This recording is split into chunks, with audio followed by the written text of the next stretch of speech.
વડોદરા શહેરના દિવાળીપુરા અતિથિ ગૃહ ખાતે વિઠ્ઠલ રખુમાઈ ચેરિટેબલ ટ્રસ્ટ દ્વારા 11મા સમૂહ લગ્નનું આયોજન કરવામાં આવ્યું હતું।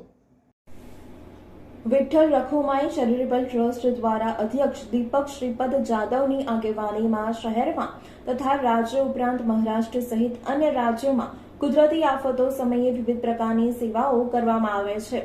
વિઠ્ઠલ રખુમાઈ ચેરિટેબલ ટ્રસ્ટ દ્વારા છેલ્લા 10 વર્ષથી સમૂહ લગ્નનું આયોજન કરવામાં આવે છે।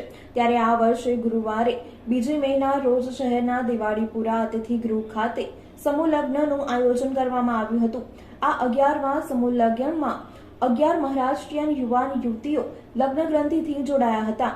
આજે યોજાયેલા સમૂહ લગ્નમાં અતિથિ વિશેષ તરીકે શહેર ભાજપ પ્રમુખ ડોક્ટર વિજય શાહ, મ્યુનિસિપલ કાઉન્સિલરો શ્વેતાબેન ઉત્તેકર, સંગીતાબેન ચોકસી સાથે જ અન્ય કાઉન્સિલરો, સંતો, ઉદ્યોગપતિ ભવરલાલ ગોડ અમદાવાદ તથા અન્ય સ્થળોએથી ખાસ આર્મીના જવાનો, અધિકારીઓ સહિતના સામાજિક અગ્રણીઓ ઉપસ્થિત રહ્યા હતા અને નવદંપતિને આશીર્વાદ આપ્યા હતા।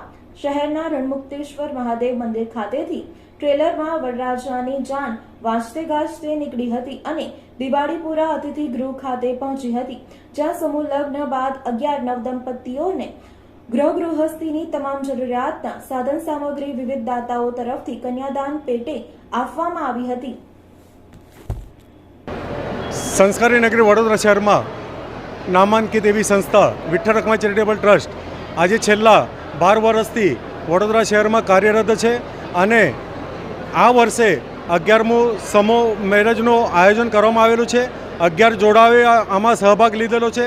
આજ દિન સુધી 155 જોડાનું ભવ્ય એવું આયોજન કરી ચૂકેલા છે। એની સાથે COVID-19માં પણ સારી એવી આપણે સેવાઓ આપેલી હતી અને આવનાર વર્ષોમાં પણ સારી એવી સેવાઓ આપશે એવી ભગવાન જોડે પ્રાર્થના।